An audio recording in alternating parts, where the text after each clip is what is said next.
We are so blessed this morning to have our very own Jeanmarie to bring us our Mother's Day message. And I know a little bit about Jean, and I know that you're going to feel really blessed by what she has to say today to you. Thank you, Jean.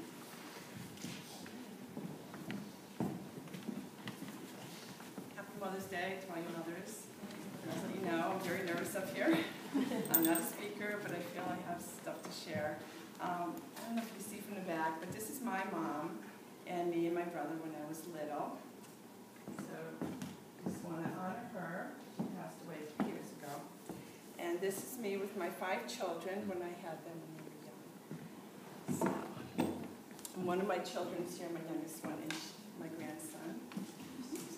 So I know that I have a certain amount of time to do this.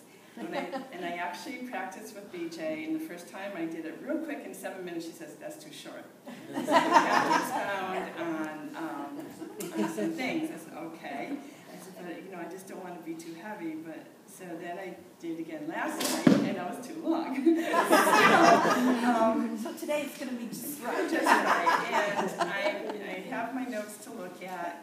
And what I'm going to do, the title is My Life as a Daughter and Mother. And it's been a journey. I just want to explain. There's going to be some heavy details that I'm going to tell you about growing up. But I also want to let you know before I start all this, that in the now, I'm in a very good place and I'm a very happy person. But my life did not start off like that. My story actually starts with my grandmother. She was an Irish immigrant, Margaret Mary Ryan, who came to New York City on Ellis Island when she was 16 years old, about 1916. She, I don't know her story. She came alone. She came to stay with her aunt and uncle, and that's all I really know about her, except that I know she had to leave Ireland. There was a lot of hard times. So then, we'll jump to 1921. She gave birth to my mom. My mom was her firstborn, and her name was Anna Francis. She was illegitimate, and in those days, that was not accepted. So her mother rejected her, and my mother, I'm going to tell you, some stuff about my mother to explain why my childhood ended up the way it did. My mom was very neglected and abused. She was never told she was loved. She never got the hugs. And, okay, I am nervous, but she had a lot of abuse. She told me, as when I was a young girl, what would happen to her. And I'm just hoping that there's not anybody too young for me to say this. But my mom used to be hit with a cat and 9 tails by her stepdad. And I don't know if you know what that is, but that's a whip with 9 rawhide with knots at the end. So she used to be beat like that. And I'm telling you this so you can understand how her life progressed. And then she told me how she was hung upside down in the cellar with sheets. And so I said, Mom, when she told me, I said, how did you survive that? How did you not die? She said, well, her mother would feel guilty, come down and have to. Then when she was 10 years old, she stole the dress for her younger sister so she can go to communion. My mother's heart, she had a big heart, even though she was having all this abuse. Well, her mother was mad, and she had her put in a home, a Catholic home, for 3 years, and never went to see her for those 3 years. When she came back, she could not go back to school. She had to go to work and support the family. Somewhere in that time, my mom was a fresh air kid, so in those days in New York City, she was from the Bronx. She lived in in a poor neighborhood and all that. But there was a Fresh Air Kid program where she can come to Connecticut for a week with her family, and they would take her in. It was probably the best thing that happened to her. And when she was 16, they offered for her to come to Connecticut and be their nanny. So she escaped New York, came and worked as a nanny, and then but she still had to send her money home. So when she got a raise, she would not tell them, and she would keep the raise. So then we'll move on to when she was 19. She got married to her first husband. And unfortunately, she had 2 children. Not unfortunately, she did have 2 children, my older brother and sister. But then she found him cheating on her, so she left him. Then she met my dad, and my dad and my mom met in Wallingford, Connecticut at a factory. My dad was from Maine. He left Maine to find work in Connecticut, and that's how they ended up. They had my first brother, Clyde. And the thing about my mom and my dad at that time is my dad was a drinker. He was a heavy drinker. And when he drank, he was volatile.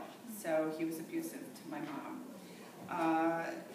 When she was pregnant with me, I understand that she was, put up against the wall, and there was physical and a lot of verbal abuse. Now, I understand, because now as an adult and as I got older, that unborn children are very affected by what happens around them when they're in the womb. Yeah. And obviously I got messages as a baby in the womb of all this violence.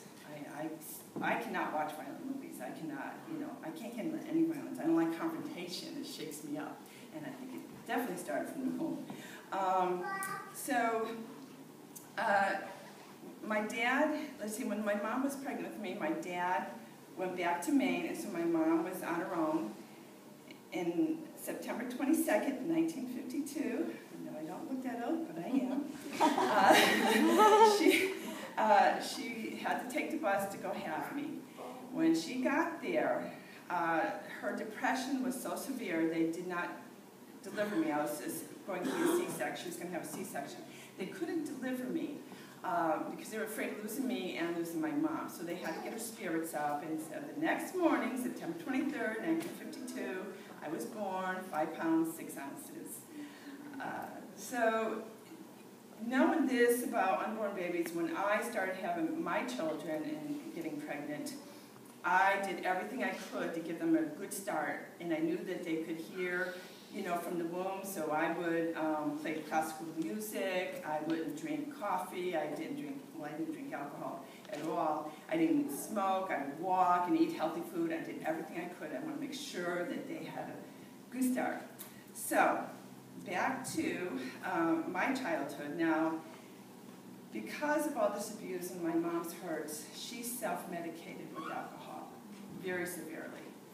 And as a child, I didn't understand that, but I had to grow up with an alcoholic mom. When I was a little girl, now I know I'm saying some heavy stuff, but I'm trying to paint a picture of how my life was and where God brought me to now. Okay, it gets better, but right now I'm going to tell you all the heavy stuff.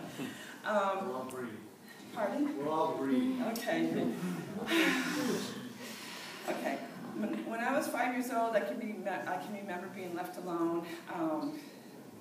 I had the chicken pox, and I put the wrong powder on because I didn't know what to put on. I was little. And my mom came home and said, "You put the wrong powder on," and I can remember that. And then through the years, there was many times she would go on benders, and she wouldn't come home for a few days. So there was just me and my younger brother, and I would be taking care of him. So at this time, I couldn't explain this to other people because I thought they would think I was crazy. But I'd go to bed at night, and there'd be nobody in my house to take care of me. But I saw this round orb on my ceiling, and I just knew that God or angels was with me. It gave me peace, and it made me feel safe because I was just in such an unsafe environment. Oh, I don't want to get emotional yet. So when I was 11, my mom would go to the bar and get drunk. The bartender, they would call me to come get her. So I walked the 2 to 3 miles. I'd go pick her up, put her in the car, bring her home, and I drove. So how I got away with that, how I knew how to drive, I don't know. But I had to take care of my mom. I had to get her home. Okay. I tried to get help. I called the police. I actually called the police. The police come to the house and talk to my mom. They would come, and she was a smoother, I don't know how to say it, but she talked to him, and they said, "Oh, you've got to give your mom a slack, you've got to understand." And I'm thinking, oh my God, I need some help. She hides alcohol everywhere. She's always drunk. I need some help here, So they didn't help me. Well, I called my Uncle Tommy from New York, and he came, and I said, Uncle Tommy, please help